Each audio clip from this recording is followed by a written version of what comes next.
Episode number 3337। Title, Veer's evolution for next stage. क्या आप बस बैठे रहोगे और परिणाम का इंतजार करोगे?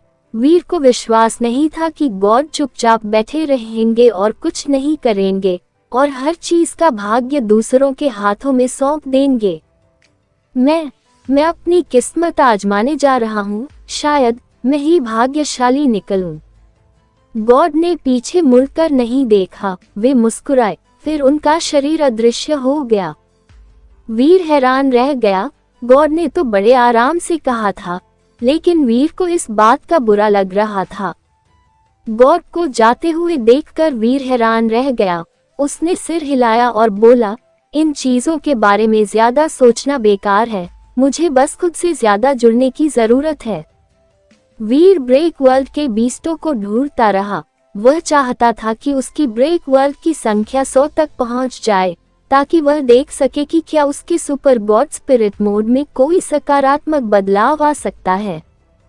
कुछ ब्रेक वर्ल्ड के बीस्टों को मारने के बाद वीर ने सोचा कि उसके ब्रेक वर्ल्ड जीन की संख्या 100 तक पहुंच जाएगी, लेकिन नतीजों ने उसे हैरान कर दिया। जब उसकी ब्रेक वर्ल्ड जीन संख्या 99 तक पहुंच गई, तो उसने 2 और ब्रेक वर्ल्ड जीन खा लिए। हालांकि इनसे उसकी ब्रेक वर्ल्ड जीन संख्या में कोई वृद्धि नहीं हुई। क्या ऐसा इसलिए है क्योंकि इन ब्रेक वर्ल्ड जीन्स की ब्रेक वर्ल्ड दर पर्याप्त नहीं है? क्या अंतिम ब्रेक वर्ल्ड जीन को बस और ज्यादा ऊर्जा की जरूरत है? वीर को पता नहीं था, इसलिए उसे ब्रेक वर्ल्ड के बीस्टों की तलाश जारी रखनी पड़ी। उसने कुछ और ब्रेक वर्ल्ड जीन निगल लिए, लेकिन हर बार नतीजा एक जैसा ही रहा, उसे और कोई ब्रेक वर्ल्ड जीन नहीं मिला। वीर सोच रहा था कि उसे ब्रेक वर्ल्ड के जानवरों का शिकार करना छोड़ देना चाहिए या नहीं। जब उसने अगले ब्रेक वर्ल्ड बीस्ट को मारा, तो ब्रेक वर्ल्ड जीन निगलने के बाद उसे एक जानी पहचानी आवाज सुनाई दी। आपने एक ब्रेक वर्ल्ड जीन का सेवन किया है, आपको एक ब्रेक वर्ल्ड जीन प्राप्त हुआ। वीर खुश था। इससे पहले कि वह कुछ और सोच पाता, उसने एक और आवाज सुनी। विकास की आवश्यकता पूरी हो गई है, सुपर गॉड स्पिरिट मोड विकसित हो रहा है। अगले ही पल वीर का सुपर गॉड स्पिरिट मोड शुरू हो गया। वह एक स्पिरिट बॉडी में बदल गया। इस बार उसका सुपर गॉड स्पिरिट बॉडी अलग था। उसके सुपर गॉड स्पिरिट बॉडी के अलावा चारों जीनो आर्ट्स दौड़ने लगे। वीर को लगा कि चारों जीनो आर्ट्स की शक्ति बदलने लगी है। ब्रेक वर्ल्ड की गति बढ़ रही थी और उसका शरीर बदल रहा था। ये प्रभाव उसके सुपर गॉड स्पिरिट बॉडी को प्रभावित कर रहे थे। अतीत में सुपर स्पिरिट बॉडी अपनी मनमानी करता था। वह अन्य शक्तियों के साथ संयोजन नहीं करता था। वह अन्य शक्तियों से प्रभावित नहीं होता था। इस बार सुपर गॉड स्पिरिट बॉडी को ऐसा लगा जैसे वह संक्रमित हो गई हो। स्पिरिट बॉडी की स्थिति में ठोस बदलाव दिखाई दिए। ब्लड पल्स मंत्रा वहां मौजूद था और उसने सुपर स्पिरिट बॉडी के ब्लड को ठोस बना दिया। अब वह सिर्फ एक खाली स्पिरिट बॉडी नहीं रह गया था। जहां भी जेड स्किन की शक्ति पहुंची, वहां बर्फ की जेड जैसी त्वचा प्रकट हो गई।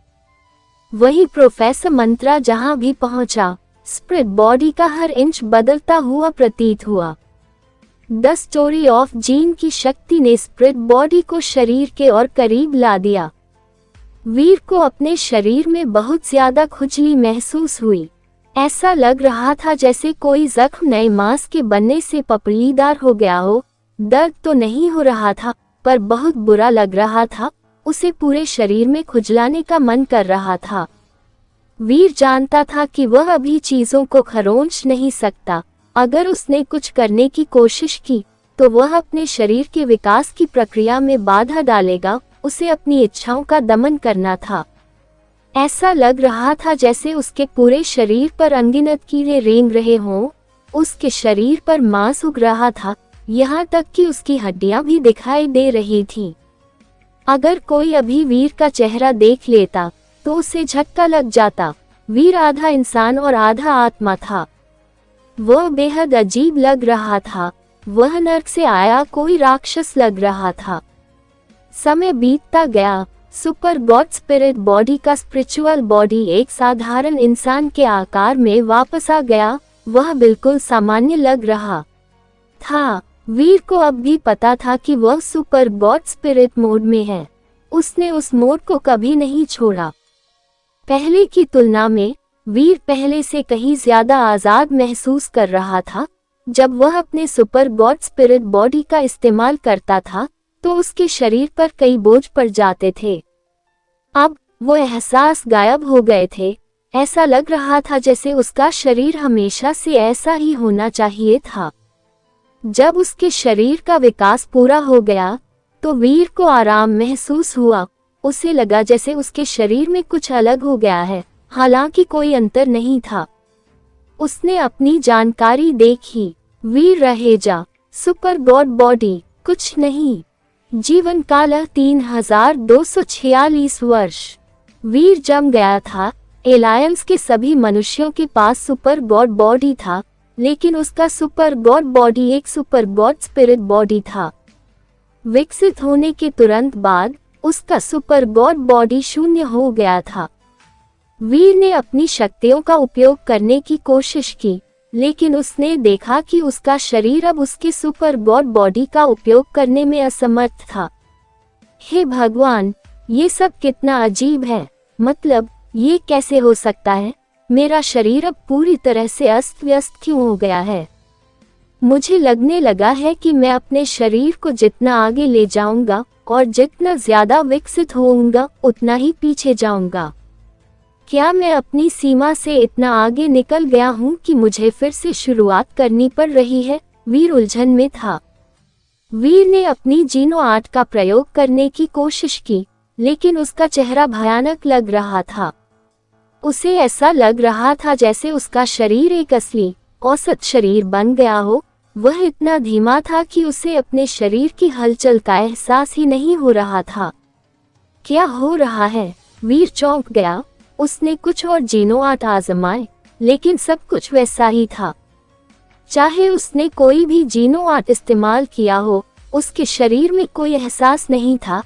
ऐसा लग रहा था जैसे उसका शरीर बस एक पत्थर है जो काम नहीं करता। वीर स्पेस गार्डन की ओर वापस चला गया। उसका शरीर तेज नहीं चल रहा था। वह एक सामान्य व्यक्ति की तरह था। वह किसी भी औसत व्यक्ति से ज्यादा तेज नहीं था। दौड़ते समय उसे थकान महसूस नहीं हुई। वह बिना शर्माए बेस तक दौड़ता रहा। उसकी सांस नहीं फूली, न ही वह हौंफ रहा था। कुल मिलाकर उसे थकान महसूस नहीं हुई। मिस्टर वाइट, मुझे ये देखने में मदद करें कि मेरे शरीर के साथ क्या हुआ। वीर ने मिस्टर वाइट को ढूंढा।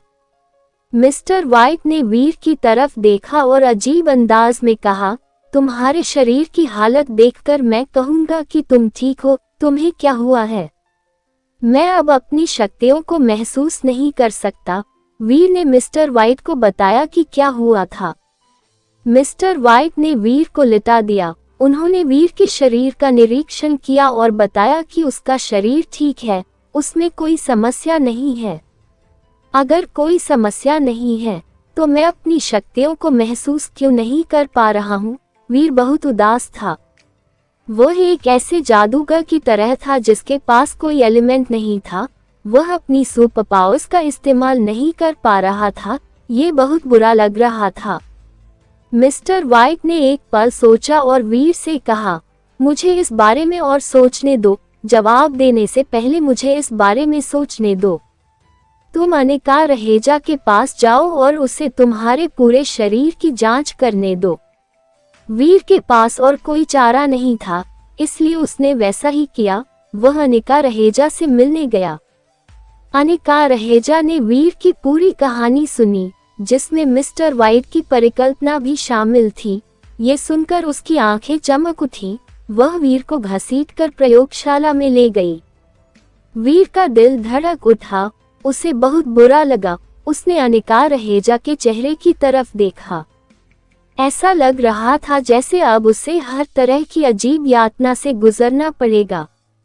मुझे चेकअप नहीं करवाना? वीर जाने की इच्छा से मुड़ा।